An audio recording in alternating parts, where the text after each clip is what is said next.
Disney est mort. Et c'est K-Pop Demon Hunter qui a planté le dernier clou dans le cercueil. Des idoles de K-Pop qui éclatent des démons en chantant viennent de pulvériser Elio, le gros blockbuster de Disney de cette année. Et ça, avec 4 fois moins de budget. Sans sortie au cinéma, et en rendant l'animation 3D plus stylée que jamais.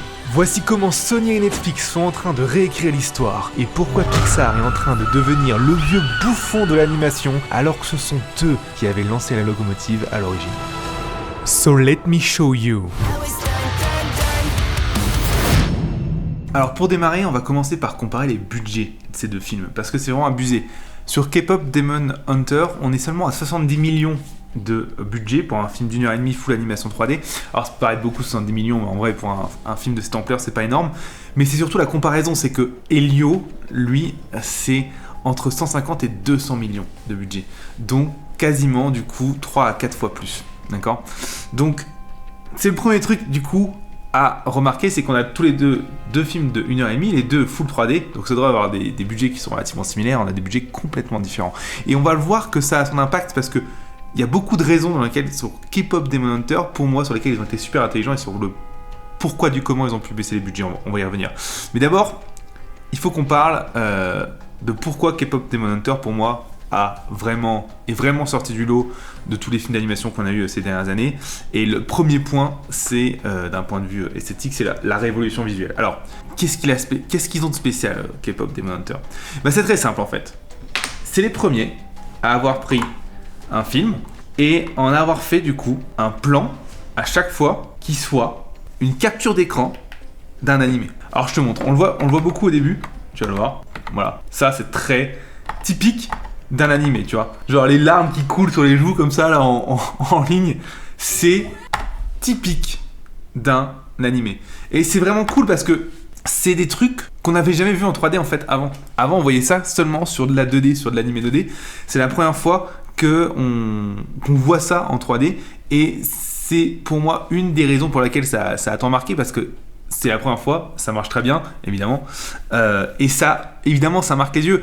L'autre truc aussi qui est intéressant c'est que, et Sony Animation ça a souvent été les seuls à faire ça mais ça je vais y revenir, c'est visuellement extrêmement différent de tout ce qu'on connaît en termes d'animation, notamment chez Disney, parce qu'en fait chez Disney et Pixar ils ont un seul style à chaque fois. Le style de Disney Pixar c'est toujours le même. C'est des visages et des personnages ronds, un peu cartoonesques, avec un rendu photoréaliste en termes de texture et d'éclairage. C'est tout. C'est tout le temps le même style. Disney et Pixar. Sony, ils font quoi ? Ils font l'extrême opposé. Ils partent sur un truc, ils disent « Ok, on va copier un style 2D en 3D, et ça a marché, et ça marche. » D'accord ? Encore une fois, ils l'ont déjà fait avant et ils avaient déjà prouvé que ça marchait avec Spider-Man in the Spider-Verse. Mais ça, j'y reviendrai aussi parce que ça va être un gros morceau de ce qu'on va devoir expliquer. Donc ça, c'est le premier truc. Ils copient une référence telle quelle d'un plan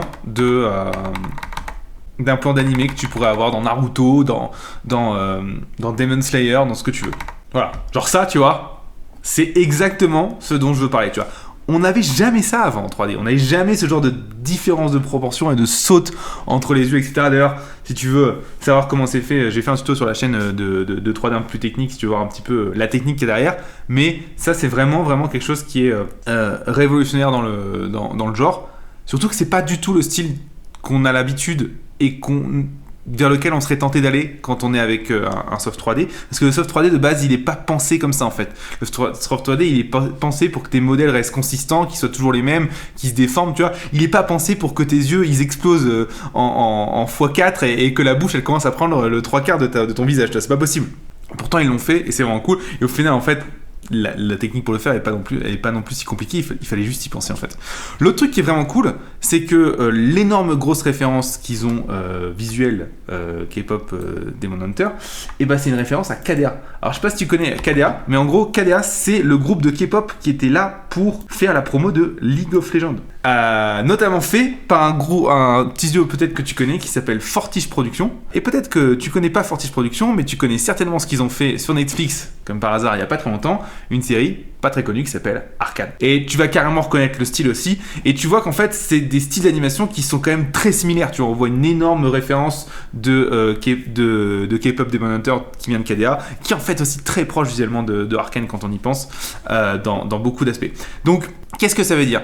Et ben, pour moi, ce qui est vraiment cool, c'est que K-pop Demon Hunter, ils sont hyper intelligents dans leur style et leur animation. Et le truc dont je voulais te parler, le dernier truc dont je voulais te parler, c'est que K-pop Demon Hunter, ils se permettent de pas animer en fait. Alors, qu'est-ce que j'entends par là? C'est que leur framerate, donc le nombre d'images par seconde, il est constamment à 12. Tu vois, là, j'appuie une fois, il n'y a pas eu d'image qui a bougé, tu vois. 2 fois, il y a une image qui a bougé. Une fois, pas d'image, tu vois. Il est constamment à 12. Il y a constamment une image sur 2 qui est coupée de l'anime, tu vois. C'est ce qui fait la moitié du taf pour les animateurs. C'est beaucoup plus facile si tu as déjà animé. Tu le sais, c'est beaucoup plus facile d'animer et d'avoir un bon résultat quand tu animes en 12 images par seconde qu'en 24. Mais pire que ça, des fois, ils se permettent d'avoir des plans où, genre, juste c'est fixe pendant 1 à 2 secondes, tu vois. On le voit là, tu vois. Par exemple, genre, le visage de Rumi ici, tu vois, il ne bouge pas, tu vois. Genre, il est figé, tu vois. Et ça, c'est un style d'animation qui te permet d'être beaucoup plus rapide en production. Genre beaucoup plus rapide parce que du coup, en fait, c'est quasiment que de la key pose. Alors, c'est peut-être un petit peu compliqué si tu fais pas du tout d'animation, mais en gros, l'idée, c'est que si tu fais de l'animation en 24 images par seconde, tu dois faire tous les mouvements secondaires, tu vois. Tu vas, genre là, Ruri, elle serait en train de respirer, il y aurait des petites images, des trucs machin. Ça prend un temps de malade à faire. Là, globalement, comme ils partent sur un style d'animation, on assume clairement le fait qu'on est en 12 images secondes, si ce n'est moins. On assume clairement le fait qu'on va avoir des key poses qui vont être rigide et dynamique dans la pose mais pas dans le mouvement dans le sens où il va pas avoir de retard etc ou peu, et bah c'est parti. Et ce qui est cool c'est qu'en plus ils sont intelligents parce que sur les séquences comme ça où l'animation n'est pas ultra importante et la pose l'est beaucoup plus, on va avoir peu d'animation, mais sur la séquence derrière où ils se bastonnent de ouf, et bah là ils en ont plus rien à foutre et là l'animation elle est quasiment en 24, tu vois. Si je fais S, on est en 24, tu vois. Alors, enfin, quoi que tu vois, on est en 24 sur le visage. Encore là, tu vois, on est quand même encore en 12.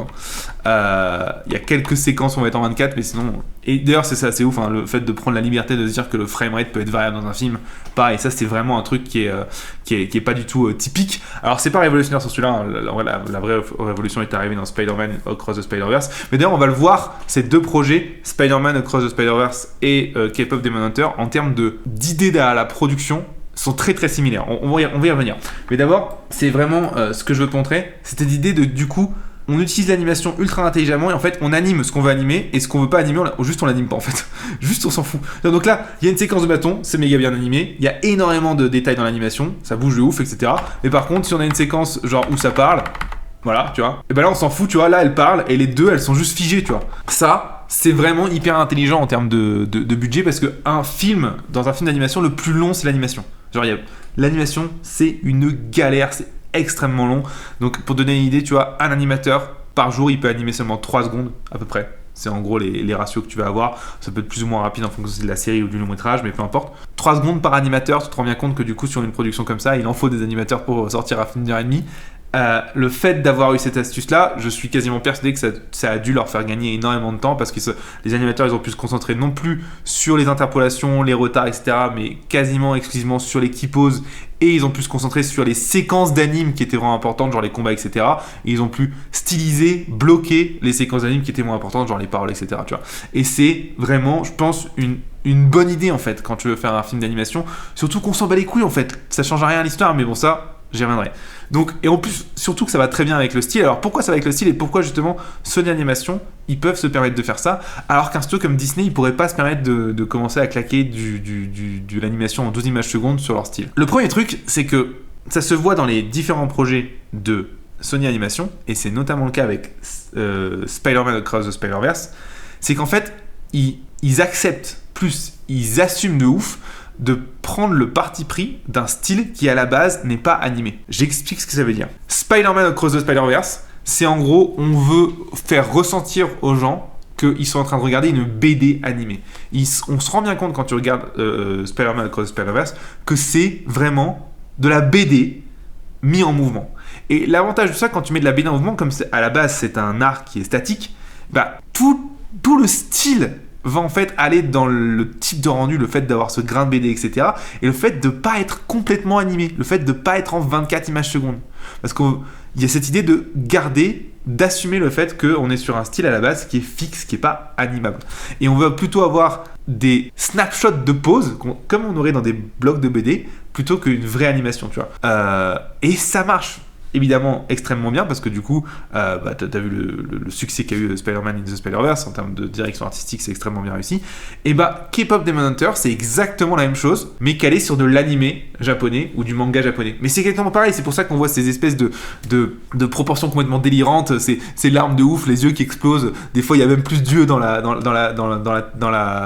visage, il y a que la bouche qui fait les 3/4 du truc. C'est parce qu'en fait, ils copient les proportions et les dessins complètement exagérés des mangas et des dessins animés japonais. Pourquoi ça marche ? Parce qu'encore une fois, on se base sur un art qui est en termes d'animation très inexistant pour les mangas ou très faible dans les animés. Dans les animés, quand les personnages parlent, il n'y a pas d'anime. Genre, il y a juste la bouche qui bouge. Et pareil, dans les animés, là, j'ai en tête par exemple l'exemple de Demon Slayer.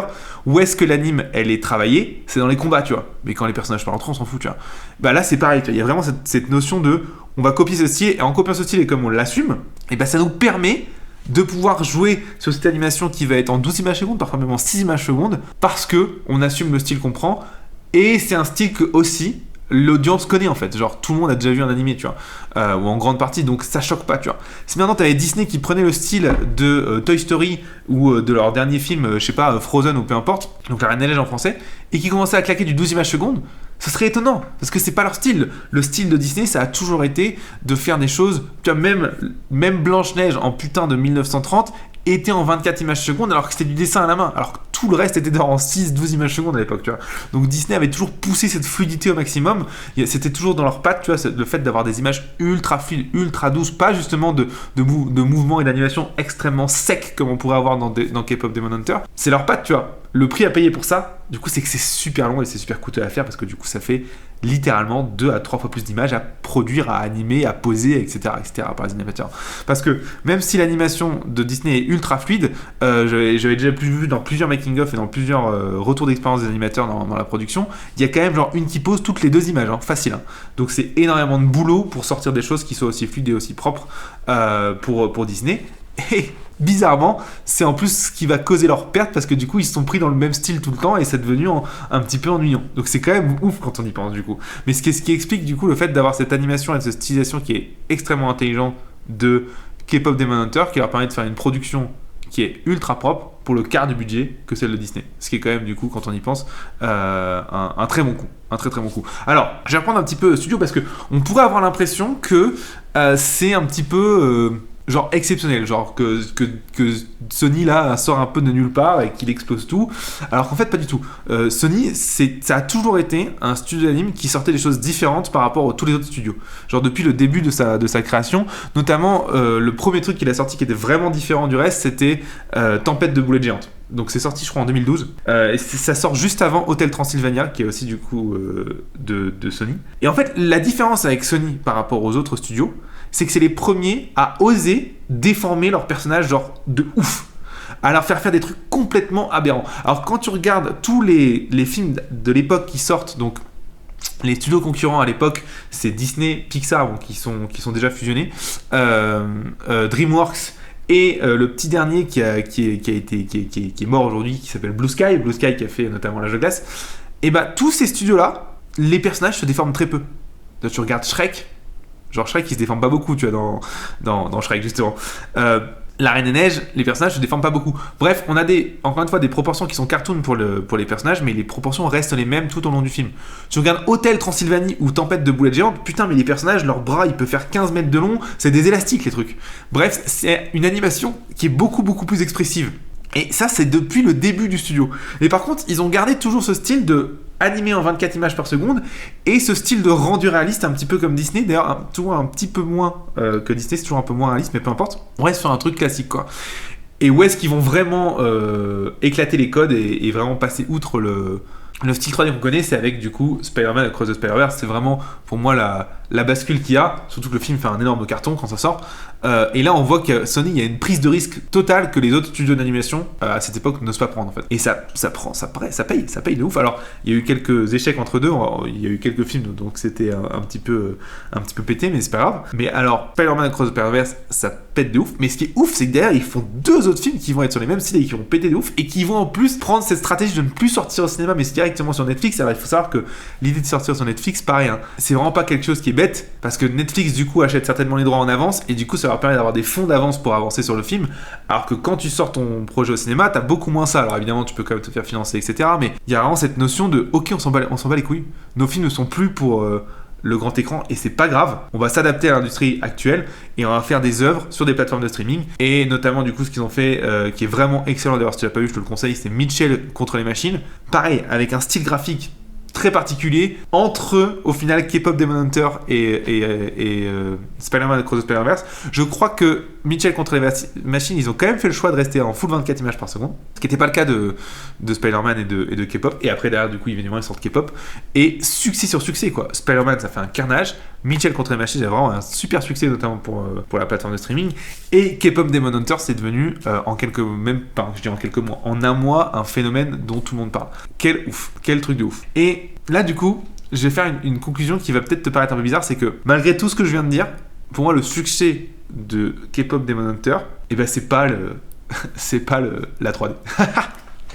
Ouais, après avoir parlé d'un quart d'heure sur la technique de la 3D et sur comment ils avaient révolutionné le domaine, pour moi, ça n'a rien à voir avec le... Alors évidemment, ça a contribué à la réussite, mais pour moi, c'est pas ça qui a fait la réussite du film.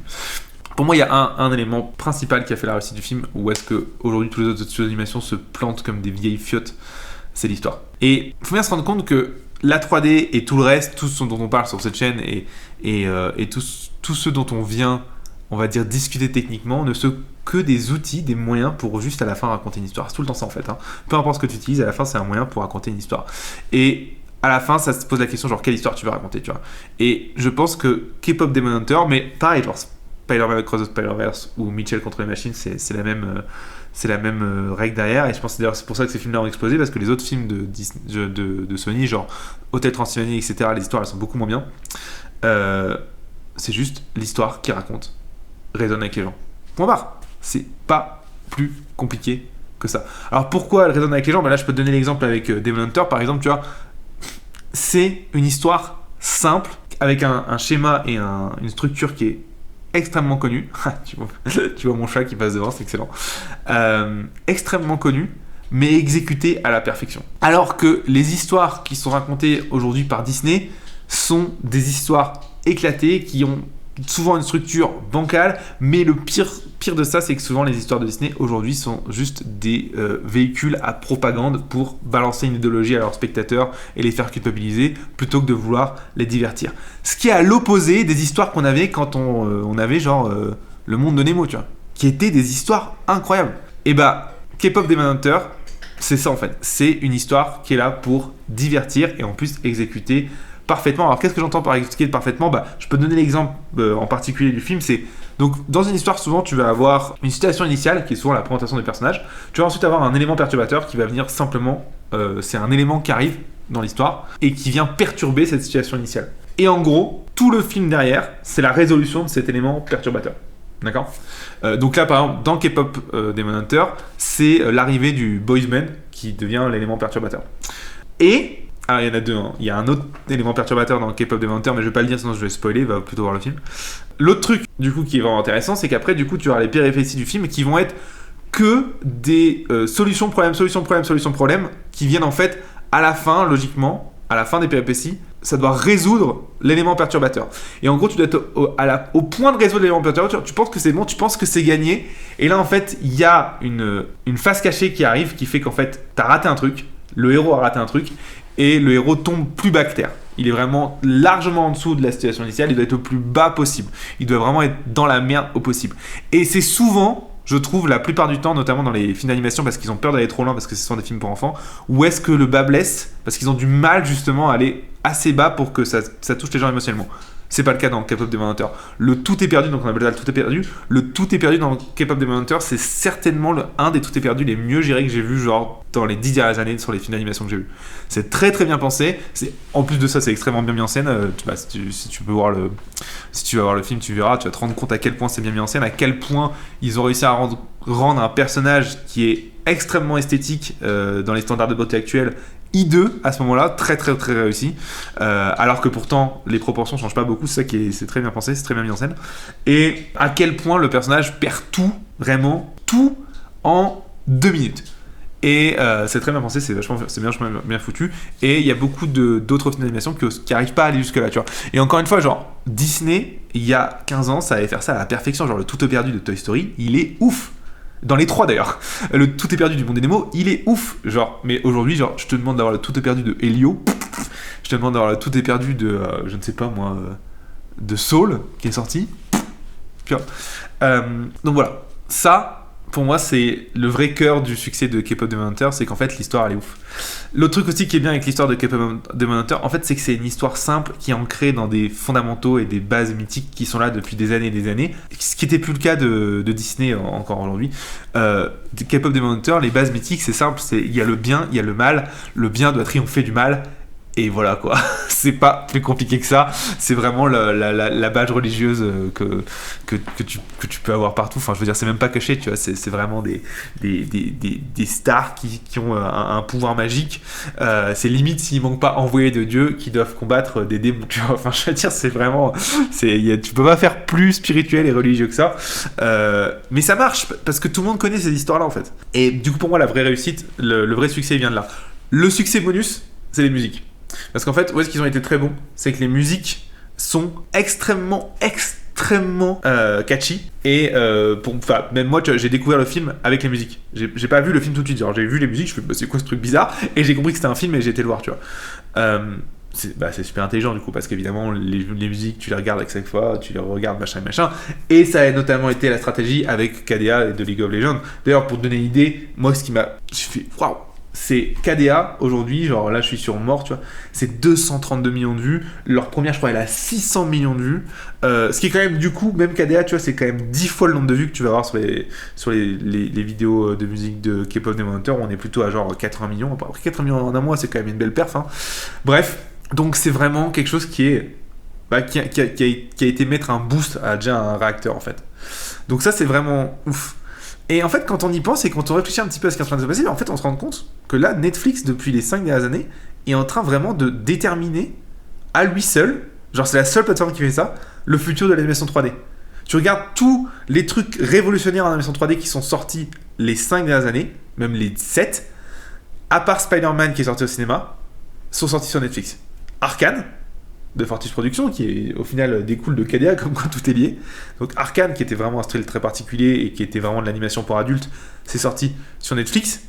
Et après, Mitchell vs Machine sur Netflix, K-pop Demon Hunter sur Netflix. Et au final, il n'y a aucune autre plateforme qui parle d'animation, mais même au-delà de ça, en fait, tu enlèves ces 4 films-là, bah t'as rien qui est sorti en fait les 7 dernières années en animation qui est vraiment qui a marqué les esprits, tu vois. Donc c'est vraiment intéressant parce que on a beaucoup parlé sur cette chaîne de la dichotomie entre le contenu et l'œuvre, et on a aussi pas mal pointé du doigt Netflix pour avoir, on va dire, sans le vouloir, créé cette branche de contenu où tous les films se ressemblent tous, et pourtant à côté de ça, ils sont en train aussi de devenir la maison à des œuvres ouf, originales et osées pour de l'animation 3D, et ça c'est cool du coup, surtout si t'es fan d'œuvres, parce que je sais que j'ai vu pas mal de commentaires de gens qui étaient vraiment fans d'œuvres et qui avaient l'air déçus d'être dans un monde de contenu. Bah tu vois, il y a une branche de Netflix qui a l'air de vouloir développer et de vouloir prendre le risque de faire des projets d'animation 3D pour adultes, même si K-pop Demon Hunter c'est plutôt pour enfants, mais je dis ça parce que Sony a exprimé son envie de faire plus d'animation pour adultes. Notamment, ils vont faire un film d'animation qui doit sortir en 2026 qui est noté moins de 18, donc très intéressant, ou moins 16, je sais plus si c'est moins 16 ou moins 18, peu importe. Donc voilà, très curieux de voir ce que ça va donner. Et ça, bah, c'est Netflix qui l'a proposé, alors que venant de l'extérieur, on aurait pu penser que c'était vraiment pas la place de Netflix de faire ça. Donc j'ai l'impression que le futur des œuvres de l'animation 3D, c'est sur la plateforme de streaming, c'est sur Netflix, c'est plus au cinéma. Je pense que c'est dans une dynamique plus globale où le cinéma va doucement mourir et va devenir le théâtre de demain. Et je pense que la manière dont on va consommer le divertissement va se pencher sur les plateformes de streaming. On aura l'occasion d'en reparler peut-être. Dis-moi dans les commentaires si tu veux en parler, mais en tous les cas, pour moi, c'est un petit peu là ce qui est en train de se passer. Tout ça pour dire, K-pop Demon Hunter, c'est ouf.